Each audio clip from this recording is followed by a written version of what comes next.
You're almost 40 years old with 2 kids talking about celibate? You need to be trying to get that shit away. So the only women who don't love misogynists are the women who are too ugly to get by a misogynist. And then they want to come along and try and cancel you on the internet. I don't give a shit. Cancel me. You ladies are not going to like this, but I'm going to say this. You need to delete your social media. He doesn't. Maybe you're afraid to say because you don't want to get canceled. But, bro, I hate the shit out of women, bro. Women are so fucking annoying.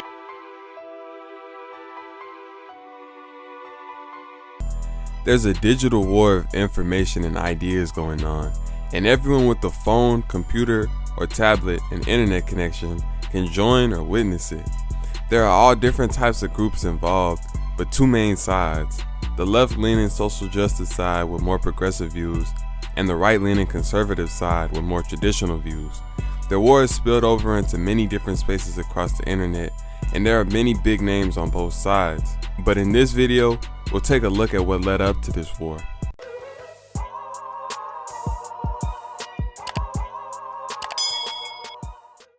This whole clash of views is based on a battle between traditional ideas and new ones. People like Andrew Tate and Kevin Samuels didn't just wake up and invent a new way of thinking, they simply recycled an ancient one. So let's go back to a time when traditional views ruled with no opposition. For most of history, gender roles were firmly established. Men worked and made all the decisions, and women were expected to obey their husbands, raise kids, and keep the house together while the husband was gone. However, in the 60s, the second wave of feminism would challenge all the traditions that had stood for centuries and lay the foundation for present-day norms. Women decided they didn't want to stay in the house and started to fight for their spot in the workplace. The Civil Rights Act was passed, making discrimination on the basis of sex illegal. It was also during this time period that the sexual liberation movement happened, and new reproductive options like contraceptives and birth control became accessible. And Roe v. Wade also happened. As a result of all these changes, women were becoming more and more independent and stepping away from the expectations they had adhered to in previous decades. Traditional gender roles were still heavily practiced, but things were starting to shift. Fast forward to the 10s, and the focus of the feminist movement has shifted greatly. With all the important laws about equal rights being passed in prior decades, feminism started focusing on smaller social justice issues like body positivity, trans rights, calling out male privilege, and toxic masculinity. And these new ideas, combined with their approach to push them, will ruffle a lot of feathers. These new era feminists believed that they were fighting to create a safer, more accepting world for everybody, but an alternate view was that they were trying to force unfactual, unreasonable ideas on the masses and labeling any attempts to fight against these ideas as fat shaming, transphobia, or misogyny. Some started to feel like feminism was turning into an attack on masculinity as a whole and grew to resent it. Modern feminism was also intertwined with the new phenomena called cancel culture. For the majority of history, in America at least, people spoke any type of way and it was what it was. But in the 90s, the idea of being politically correct started to emerge. People started to realize that some things offended certain groups of people and made an effort not to say them. This idea started in the 90s, but it didn't really start to be heavily practiced until the 10s. Social media played a big role in magnifying the idea of political correctness and starting PC culture as we know it today. As this PC culture grew, they started to call out people for actions they viewed as bigoted and prejudiced, starting what would grow into cancel culture. In 2016, several women in Hollywood came out with allegations of sexual misconduct, starting what would turn into the Me Too movement, a movement that was intended to hold men in high positions accountable for misusing their power. This movement took cancel culture to the mainstream. As the years went on, the Me Too movement subsided, but cancel culture raged on, getting bigger and bigger. Although it started out by calling out serious allegations and holding people accountable, cancel culture quickly turned into a storm of negative social media backlash on anybody who said or did anything people could convince others was bad.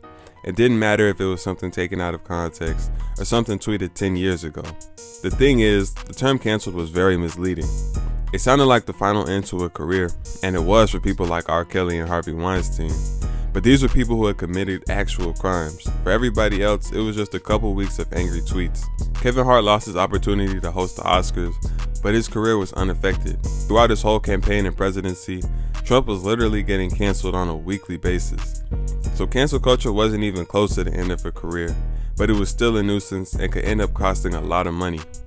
Companies have always known the importance of keeping their brand clean, so they did everything possible to stay in the good graces of PC culture, from labeling themselves as supporters of BLM and the LGBTQ community to cutting ties with anybody involved in controversy. Celebrities also started paying more attention to what they said and the ideas they supported. Cancel culture was intended to silence all views PC culture viewed as bad or dangerous, but it didn't end up achieving this. Cancel culture ended up working sort of like an antibiotic for controversial ideas. An antibiotic's job is to terminate all the bacteria, but if it doesn't, the bacteria it doesn't terminate will grow immune and harder to terminate in the future. Cancel culture made the majority of people with the platform silence their views that went against woke culture, not because they feared for their career, but because they didn't want to go through the process of getting thousands of angry tweets and losing brand deals and opportunities. But the people who didn't care doubled down on their opinions. Trump didn't waver for a minute and continued to stand on his opinions despite pushback. Dave Chappelle did 3 specials where he made fun of trans people to make a point that no community is too special to be joked about. And in the hip-hop community, people like Boosie and 50 Cent were not holding back any of their opinions either. Trump, Chappelle, Boosie, and 50 Cent were a handful of people with a large platform still going against cancel culture. But there was still a lot of space for more to come in the future. Throughout the 10s, people were getting tired of cancel culture, and many men were getting tired of new era feminism.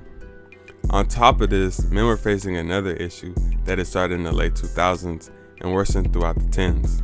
Social media and dating apps had gained popularity, and it seemed like things should have been getting easier for everybody, but this wasn't the case.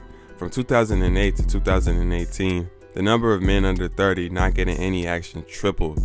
No one knew the exact reason for this, but some theorized that the rise of social media and dating apps gave females more options and put more of the focus on looks and status, so men without this had a difficult time getting any play. Regardless of the reason, throughout the 10s, a large number of men were starting to get frustrated with the dating scene and their lack of success with women. This is where the Red Pill movement started to spread. The movement started as a Reddit thread called The Red Pill.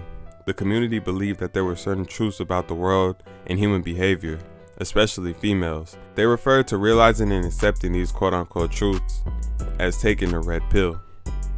The red pill is about a lot of things, but their most popular belief is female nature, which is a set of generalizations that they throw on the entire female gender, and a summary of these beliefs is basically that all females manipulate males to get what they want from them.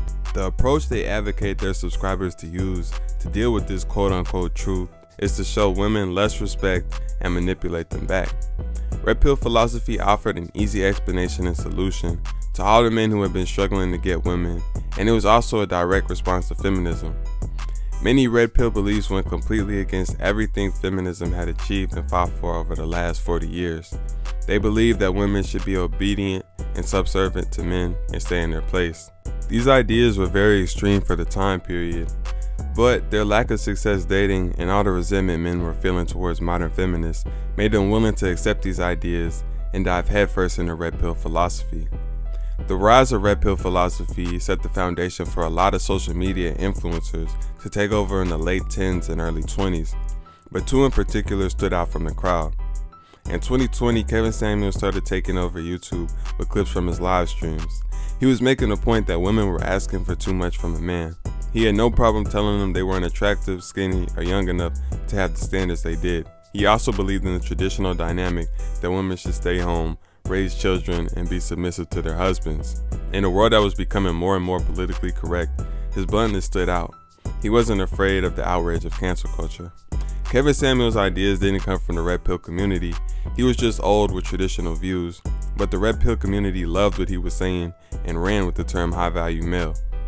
Outside of the Red Pill community, the whole world was tuning in because nobody had seen anything like what he was doing. Feminists and the woke community hated him with a passion and labeled him a fat-shaming misogynist who hated black women and flooded social media with criticisms and false rumors. But all the controversy around his words was great for views. Kevin Samuels was the blueprint for how to stand out with controversial traditional opinions that went against feminism and woke culture. But around the middle of 2022, another influencer would take things to the next level. Andrew Tate was a retired kickboxer turned millionaire, and a very interesting personality. He started to come onto people's radars on the Fresh and Fit podcast in late 2021. He wasn't a part of the Red Pill community, but he shared a lot of their traditional views on women and relationships. And on top of this, he made very motivational content encouraging men to build themselves up and achieve success like he did. Around May of 2022, he started going viral. His extreme generalizations about women, combined with his entertainment value, was a perfect combination to take over social media. He was funnier and more entertaining than Kevin Samuels, and had much more extreme takes, and he literally couldn't care less about all the backlash and cancel culture. The rise of Andrew Tate was a result of all the changes that had been taking place in society for the past decade. Cancel culture has silenced a lot of the moderate controversial opinions, leaving many to flock to his extreme ones. Feminism had polarized the youth, leaving many young men to grow a strong disliking for it, and he preached the complete opposite. Social media had left a growing number of men struggling on the dating scene, and he made them believe that he could help them. On top of this, he knew how to get people to market his message for him using affiliate programs.